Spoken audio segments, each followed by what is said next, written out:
It's such a stacked week this week, I'm going to have to rapid fire the big band section.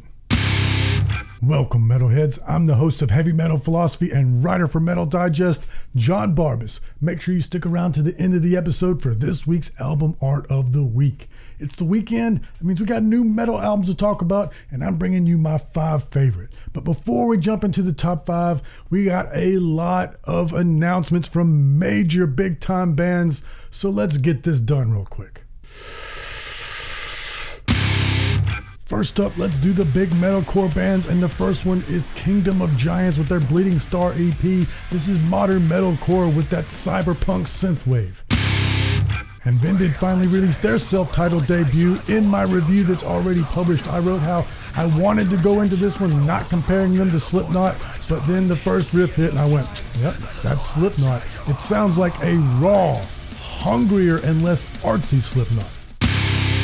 And then the OGs of Crabcore, Attack have a new EP called Disaster. And then to round out the core section, Pisscore, Kubla Khan TX has a new record called Exhibition of Prowess. And switching gears, Nightwish has a new record called Yesterwind, the OG legends of symphonic power metal. Now let's go dark with Cannon and Fever and their new record, The Urkatastrophe. This is Blackened Death Metal out of Germany. Shout out King Rico. And I'm stoked about this one, a new record from Unto Others called Never Neverland. Y'all know these Goth kings, but they got a little bit heavy on this one.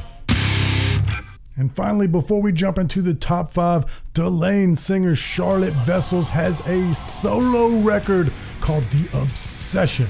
Y'all check it out. Now let's do the top 5. Coming in at number 5, Dreamless Veil, Every Limb of the Flood, black metal out of Virginia, and this one might be a Heavy Metal Philosophy first, because I'm going to tell you, you might not want to listen to this one. It is so bleak and so sad. It's like reading The Road by Cormac McCarthy. I did not feel good after I got done listening to this one. Yeah, I'm warning you. However, I'm so impressed with the musicianship, the songwriting, the way that they were able to capture that emotion. You know, I felt the sadness while I was listening to this, and I don't know if I want to spread that, but the fact that they were able to do that is super impressive.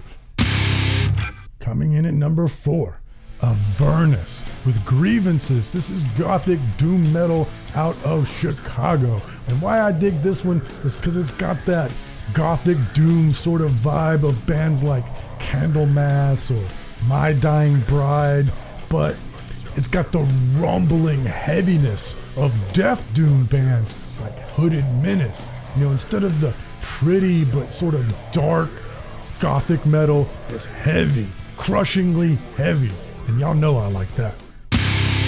Coming in at number 3, Glacial Tomb with Lightless Expanse. This is some sludgy death metal out of Colorado, and 2 of the members of this band are from Chemist.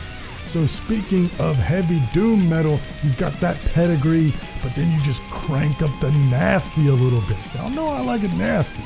No Diddy. Coming in at number 2, Mork with Civ, black metal out of Norway.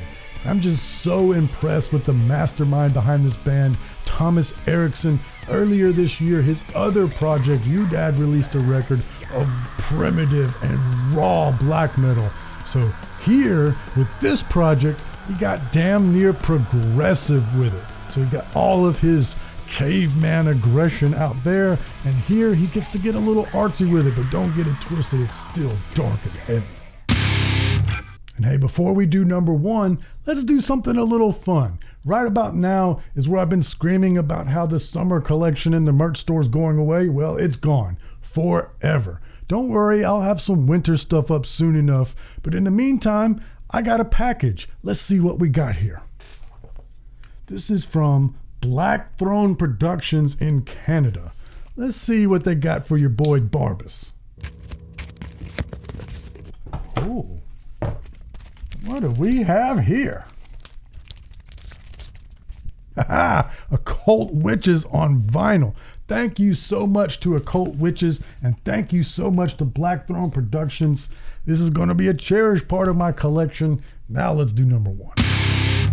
Coming in at number 1, Coffin Rot, Dreams of the Disturbed, death metal out of Oregon.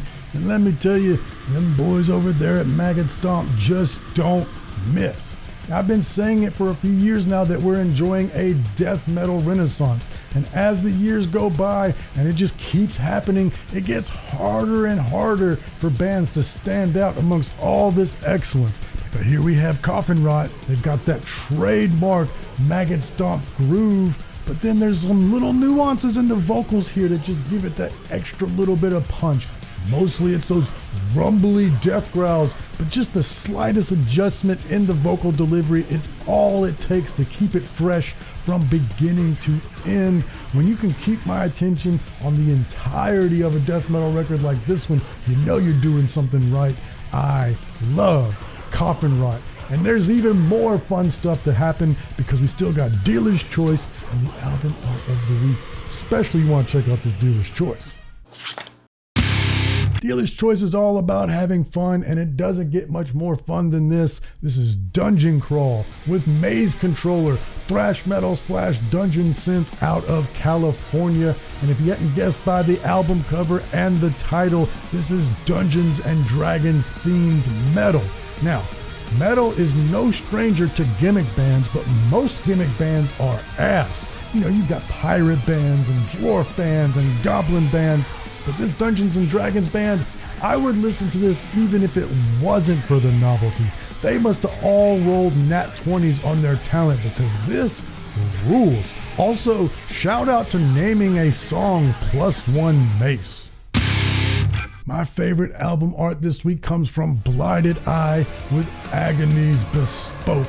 This is progressive death metal out of Washington. And check out this cover. Look at this oil painting of this murder scene. Why are they doing this? It looks like it's a husband and wife duo. Maybe they're just friends. I don't know. But the mystery, the curiosity, they got them tied up. They're in the woods. What are y'all doing? What happened here? And if that didn't make you curious, this progressive death metal is so good. You know, when I say progressive death metal, you might think of something like Opeth or Rivers of Nile, but it's not grand like that. When they say progressive death metal for this band, think like Ulcerate or Meshuggah. It's not this big, huge sort of prog. They just call it prog because the riffs sound weird. They're unusual for death metal, the way that Ulcerate is. You know, there's no saxophones, there's no synth, there's no crazy long songs with these big arrangements. It's just strange, but also heavy. And speaking of strange, did you know that there is a scam going on right now that is affecting every metal band, even the big ones? I laid out what's happening, how they're doing it, and what we can do about it on the latest episode of the podcast. If you want to check that out, just click right here. But most importantly, read philosophy, listen to metal. I love you.